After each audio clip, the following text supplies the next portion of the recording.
What is going on, everybody? Welcome back to another episode of Heck versus Hell, where the truth we tell. Hello, welcome. I hope you're all doing amazing, and if you're not, remember that joy always comes in the morning. So keep your eyes on the prize and continue running that race. For a righteous man falleth 7 times but stands up 8. It's that last time, it's that perseverance, it's that continuing to stand that allows us to glorify the kingdom of heaven and keep it in our heart. Keep that joy, because joy is not happiness. Joy is not a state of being, an emotional state. Joy is everlasting. Joy is something that does not leave you. It gives you a whole shift in your attitude because you know goodness is here. Even though we are in a temporary place, just like Joseph said, you have blessed me in the land of iniquity. That is why he called his son, I can't remember if it was his son Manasseh or if it was the other one, Manasseh, or if it was the other one. I can't even remember the other one's name right now, but I know that was one of his son's name, and I know that was the definition of it. So always remember that. Always continue pushing forward. And yeah, I mean, let's get into it. All right. I hope you have all been updated with whatever it is that we are doing on the website. Always do check out www.realdoubledosechannel.com for any updates, for any events, for anything that we are doing in this current time. Okay. Obviously, we're always releasing new things and we're always having new avenues and new opportunities to do. And here, moving forward at the time of this release, so whenever you listen to this, if you're listening to this in the future, it might already be happening, but here soon we will also be having more events where we will be able to meet some of you and gather together. Yeah, I don't want to spoil too much of what it's going to be, but we'll be releasing more things, so it'll be a lot more intimate and a lot more unifying, okay? But for now, let's go into this thing right here, all right? So obviously we have a lot of principles. We're always talking about God, and one of the biggest topics of conversation is faith. Now, it sounds so basic to go back to the basics, right? Go back to these conversations that you first learn whenever you are in your walk with God, whenever you're in your walk of truly understanding and believing, right? Understanding that the foundation of your reality and the life that you are living stems from the faith that you have. Now, I say it specifically like that because there are religious people out here that want you to believe that you do not have control over your life and that God is ultimately in control, which, yes, that is true, but they don't want you to believe that you have control as well. And I say that because free will is very, very dangerous. Free will is so powerful that the devil cannot control it and that God will not interfere with it. So this is why understanding that 3 diagram in a way, because it really shows the overall witness of how the world's foundations are. Because we have Satan, we have us, and we have the devil, right? So imagine us in the middle. They are fighting for us. In the same relevance, we got hell, earth, and heaven. Same thing. The kingdom of heaven and the kingdom of hell are both fighting for earth. So in that same context, whenever people begin to realize that our souls are our identifying factors, and it's through the soul that we condemn ourselves, God doesn't condemn anybody. We choose where we want to go because the standard is set so high. So obviously you can't go into the kingdom of heaven without accepting the free grace of will. So he has to judge you without that mercy because you chose not to take that mercy.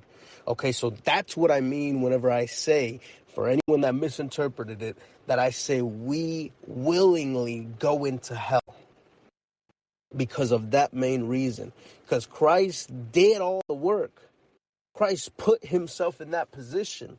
So now we have that free gift of salvation, eternal salvation, which whenever you begin to truly understand the magnitude of it and feel the essence of God and the presence of the Holy Spirit in your life, it is so beautiful and blissful, and it wants you to, it forces you to become a greater version of yourself. And that's something that really religion cannot teach you. That's something that you can find through going into religion because you are seeking God. But remember, God always seeks us. It says, no man seeketh God. So anytime people are saved, it's because he looked for them. So even the seed that was planted within you came from God looking from you.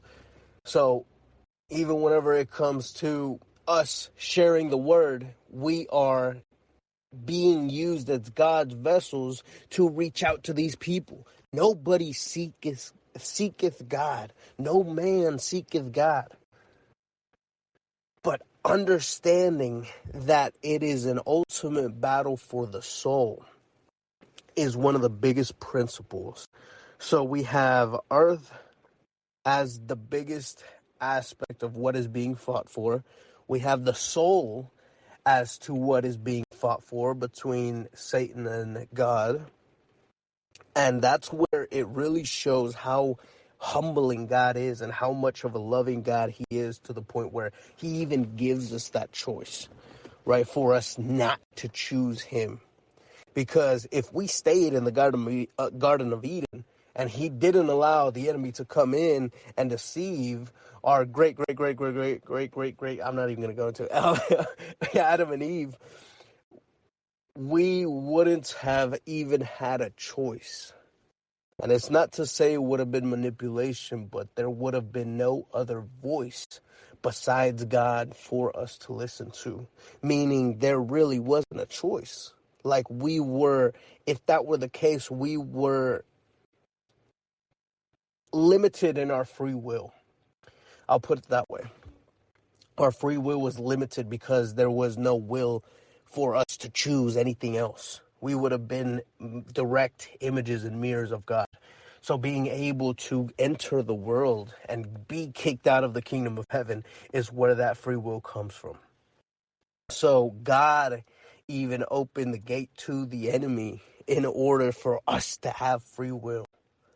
That is how beautiful it is. And I think that's awesome, especially coming into my life and the testimony I've shared about my parents growing up, about how my dad was very strict, very, very harsh. And, my mother was the complete opposite, where she was just give us all the freedom we wanted. My dad was very disciplined, taught us discipline on a different level. They got divorced at a very young age. Well, they weren't even married. They got separated at a very young age. And I had literally both sides. So in one aspect, I had God, and the other, I had the devil. And I understand they're both human, and it's a bad correlation or bad painting that it may sound like, but literally it is a testimony of what it is. And that's exactly why it's called heck versus hell, right? The gravity of it. Really, it could be called heaven versus hell, but heck versus hell sounded a little neater, right? But leading into that, understanding that the battle is always there. So just like that, our flesh is demonic. Our flesh is the aspect away from God. And it's really weird that he created us like that in a way, but it's so we could actually purposefully choose it. and not stumble into the kingdom of heaven, but actually fully want it. So we can still have that desire outside of God. That's why the flesh sins. That's why Paul speaks about too, about how he does what he ought not to do and doesn't do what he ought to do, because we still have that aspect of the flesh. So even our flesh and the Spirit of God that was created within us, that Holy Spirit, that eternal aspect, that breath of life, that breath of God, is what is fighting for our mind, even our soul. So it breaks down on so many deep levels of understanding that. So knowing and understanding that, first and foremost, is very, very powerful, because now you have more of a complexity as to what truly goes on and what decisions you can make, what ways you can follow, what avenues you should and shouldn't take. Not only that, but how to change them and understand a deeper look at the game that is being played, right? You can call it a game, you don't have to call it a game, but regardless of the fact, one of the biggest elements that God gave us was faith. And that's what I was leading up to, because even to the point where our free will is so powerful that we can believe lies. We can believe something that is not true, and it could impact our life. It can actually mold our reality. How insane is that? That we don't have a precursored hardware installed to where it doesn't allow us to play with the world that we live in, right? And it really shows us how much of a reflection of the creator of all things that we are, because we have that capability even to believe in something that is not true.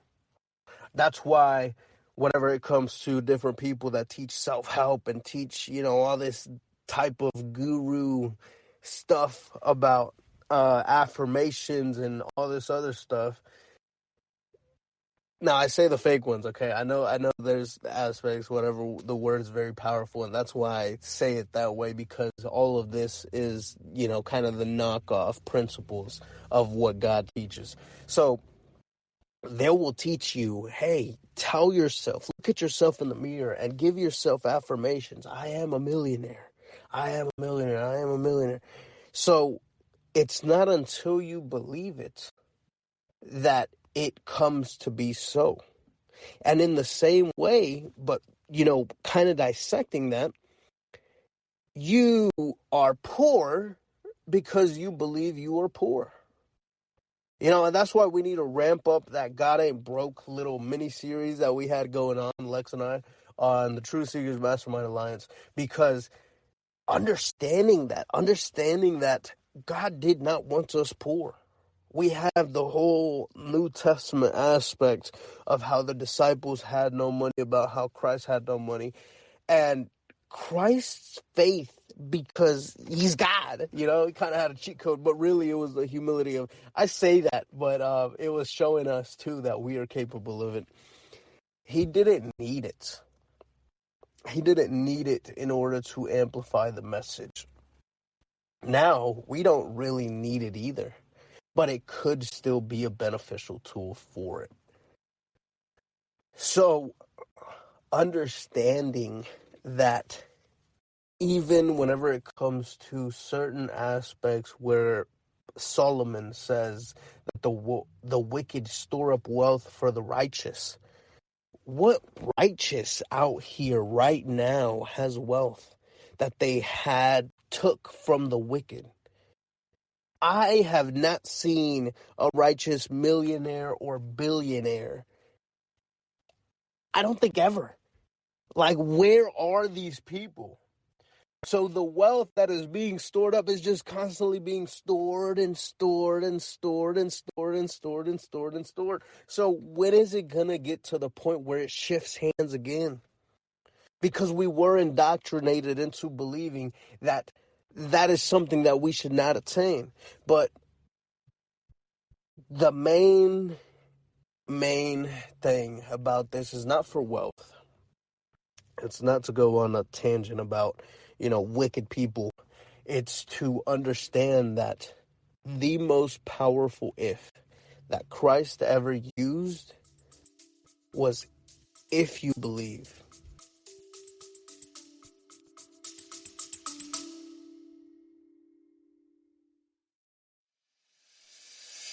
You don't need to be famous to be powerful. You don't need a perfect life to inspire. Sometimes the story that changes everything is the one you almost kept to yourself. Story to Blessings exists for that exact reason.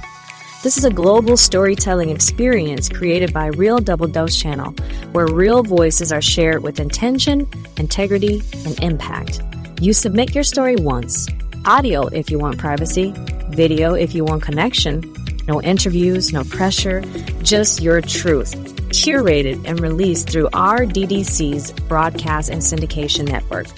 Your story becomes part of something bigger, a movement, a message, a legacy. And yes, you're blessed in return. Participants receive a Travel with Blessings package, including a multi-night travel voucher, plus hotel and restaurant savings, over $3,000 in value. But more than that, you gain alignment with a platform that opens doors, future opportunities, expanded reach, invitation reserved for people who show up with intention. This isn't about being seen, it's about being heard. If you feel called to share, if you know your story carries healing, Story to Blessings is waiting. Your story, your blessing, your legacy. We'll see you on the flip side.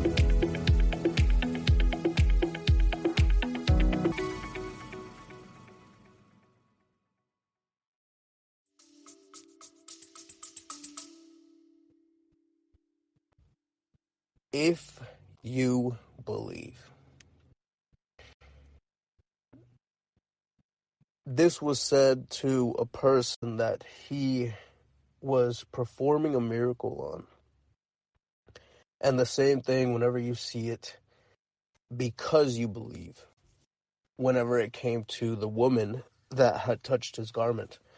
So that if you believe shows you even more so that is the only if that you should worry about. You shouldn't worry about if I go on this car trip and I'm going to go and drive down the street and hopefully I don't get in a car wreck. Hopefully, people don't speak that way. People don't say, hopefully if I get home tonight, and I understand it's not to go and try to undermine different scripture, for example, about how, none of us are promised tomorrow. None of that at all. It's the point of believing it. Because even if you're wrong, God's in control. So what is it going to harm with you believing? Nothing. But if you believe a lie, you are believing against God. You see what I'm saying? So there is a lot of aspects in our life that God does not directly control, that God does not open or close the doors for. And so many people don't understand that. People think that every single step that we take is an open or a closed door from God. For the most part, absolutely. But there's things that really have nothing to do with that. And sometimes it is God going and getting us ready and prepared for that belief. So that once we finally believe it, hey, you just took a shortcut to where I wanted you to be. I opened this door because I knew that you were not in the mindset to go through the main door that I want you to go through right now. So the doors that are being closed are because absolutely they have no business being in your avenue. They have no business being in your path. and they are not for you. But there's doors that we can open through our faith that align with the will of God. But because of our belief, we get lesser doors. Because of our belief, our miracles are healed. Because of our belief, we are still sick. And I actually went 2 weeks ago. Was it 2 weeks ago? It might have been like 3 weeks ago. I actually got cut on my hand, like pretty deep too. This was a pretty deep cut. So I was over here cooking and I was opening up a can and it was just not working with me. Okay. And the knives that I had were just really dull for some reason too. Tried the can opener. That thing sucked. Tried a knife and that kind of worked, but it was just so dull that it wouldn't really open it. And so I decided to grab it because there was just one little piece missing. When that can opener is all messed up and it doesn't get all the edges, so you just got like a piece that's holding it down. So I tried doing that and I pulled it up and I knew in my head, I'm like, I bet you I'm going to cut myself right now. And I went and I just sliced into the fat of my palm right here by the thumb. And it was such a deep cut. Like typically, if I close my hand on a cut, which I'm very used to going and just, thugging out different types of cut and stuff. And this one was one of those where it just would not stop bleeding. Like as soon as it cut, I could feel it almost hit the bone a little bit because I was putting a lot of pressure into that, and to be able to pull that aluminum separate, whatever, it really required a knife or a can opener. That was a lot of force that I put into it. So I saw the red part of my flesh, of my skin, under the derma layer or whatever it's called. And I knew, I'm like, man, this is a pretty deep cut. It was kind of ugly. It wasn't too bad. So my fiance actually told me that I should go get stitches. She's like, let's go to the hospital. Let's go get you stitches. I'm not like that. I don't like getting stitches. I don't like taking unnecessary trips up to the hospitals. I don't do all that. I was raised a little more roughneck. So I just put a Band-Aid on it. And I don't even use Band-Aids. That's the crazy thing about it, is I don't use Band-Aids. But this one, I'm like, I'm going to just put a Band-Aid on it so it could kind of keep it closed, like kind of like stitches in a way. And I kept telling her, I heal fast. That's just how I am. I heal fast. And I don't even know where this belief system came from. But I'm like, I heal fast. I just told her over and over, I heal fast. Now, mind you, she had actually cut herself probably a week and a half before I did on her. You know that little part on your hand, on your finger, where you have a crease at the front? That line right there on the finger, she cut herself right there. Horrible cut. I hate those cuts. It's like almost like paper cut type level irritation. But that's where she cut herself like a week and a half prior to me cutting myself. And she was still wearing Band-Aids, doing all this and that. But she told me, she was like, well, I need to put antibiotic cream on it, and put a Band-Aid on it at least. And I told her, I argued with her. I'm like, you can't put antibiotic cream on it. I call it that. I know I have a weird pronunciation of things.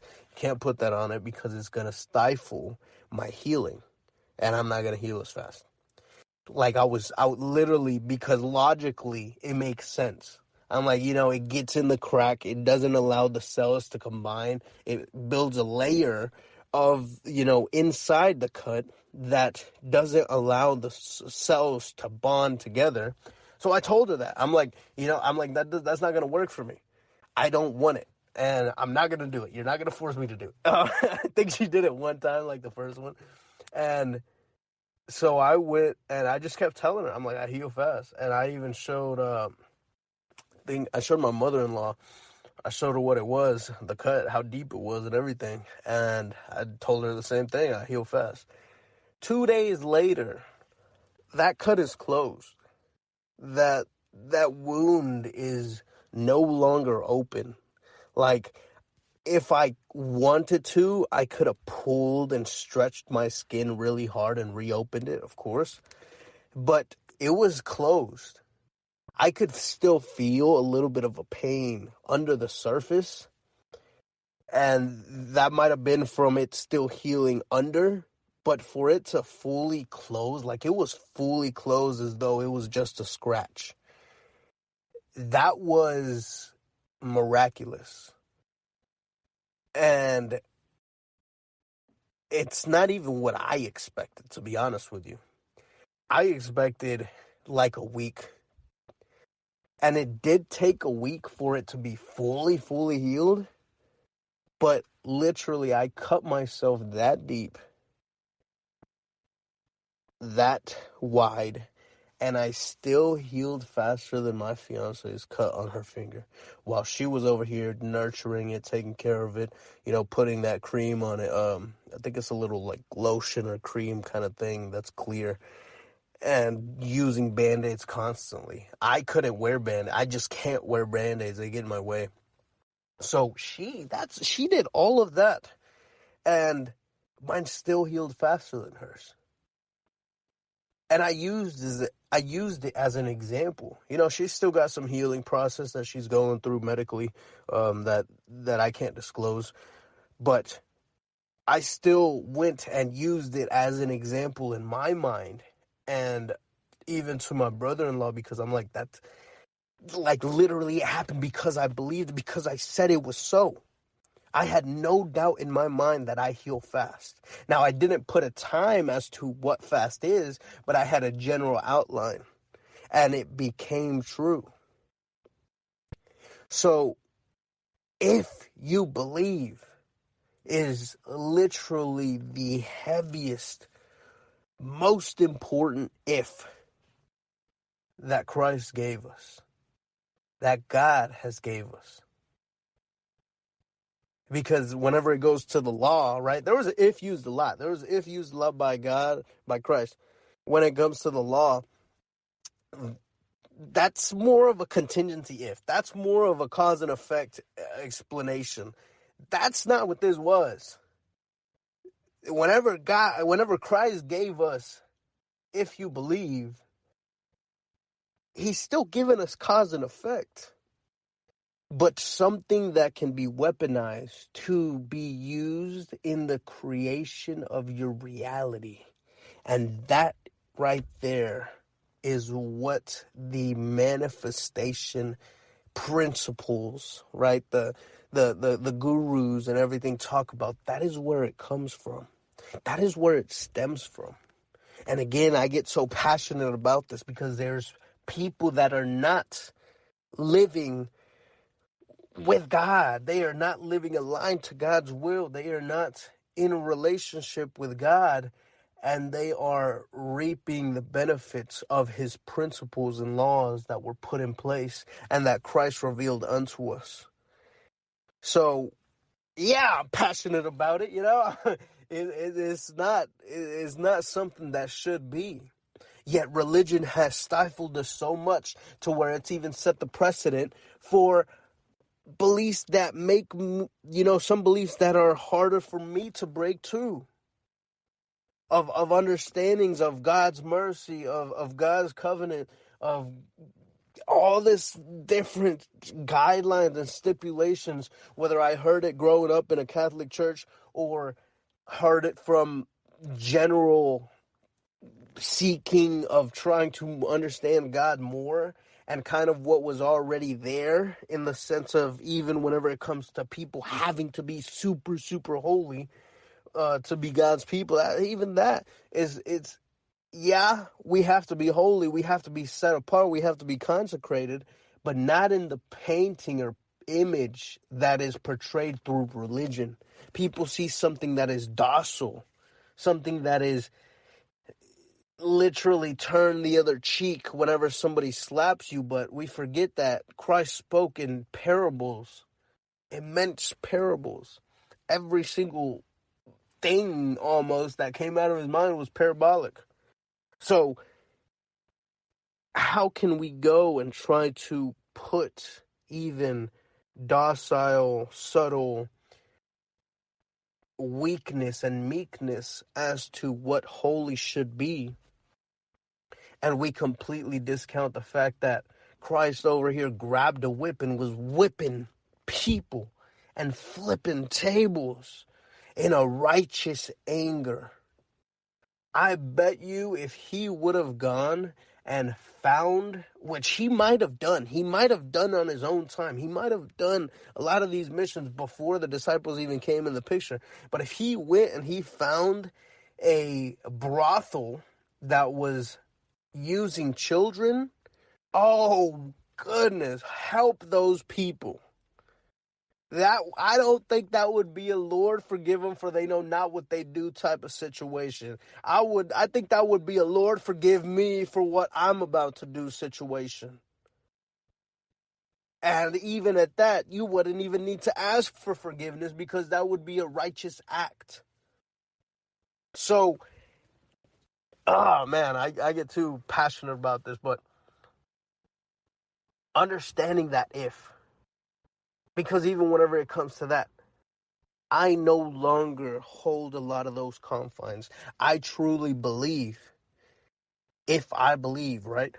I truly believe that if my family was put in immediate danger, or I saw someone in the act of being in very immediate danger, that I could use force to disable somebody.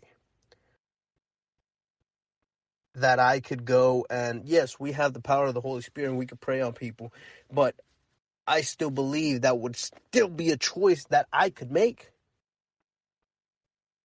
Right? If it's one of those things where I'm not at peace and I can't connect with the Holy Spirit at that given moment because my head is all over the place and I can't exercise that authority because I'm too in a fight or flight situation, and instinctively I go and I act on a defense, fight or flight of defending someone that is in a weak or vulnerable situation, I don't feel that it would be a condemnation. I don't feel like it would be a strike against me. So understanding that, if you believe, obviously the situation has to be very, very rare. It has to be a really, a specific circumstantial situation for it to even get to that point, which I don't call into existence. But understanding that you have control over all your life and to really test everything. Because one thing that I even think about is how there is such a huge consensus of people that say, oh, if you go outside in the rain and get wet, you're going to get sick. But it's like, why? Where does it say that? Where is there, where did that even come from? I'm not going to look up if you actually get sick from it. I believe, if it's cold outside, if it's cold rain, if the temperature is low, you could definitely get sick. You could catch a cold or something. But just the act of getting wet through rain, why would you get sick? And I'm not going to go and look up certain things because seeking you shall find. Even if you go and you want to believe a lie or you have a doubt about a lie, why would you go look up that lie and find research that confirms that lie? Because even if you look up heinous things, even if you look up things that are just completely filled with lies, you would still find something if you dug hard enough. And it would be a fact of reconfirming that fallacy into your truth. Not the truth, and not truth in itself, but something that you believe. So, if you believe, check everything, weigh everything, test everything. Test even the old traditions that you were raised on, the little, because there's still things that, even whenever it comes to, knocking on wood, that little saying, knock on wood, and it gives you a good look or whatever.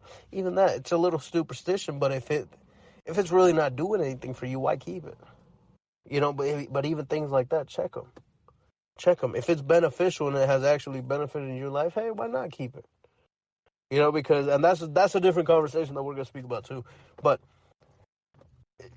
check even the littlest things, because you don't know how much of a hindrance they could be to your overall belief system. Because I started to realize that even the pebbles in your garden can affect and tilt the tower that you have. So be watchful, be prayerful. I love each and every one of you. I hope you have a blessed one. And of course, we will catch you on the flip side.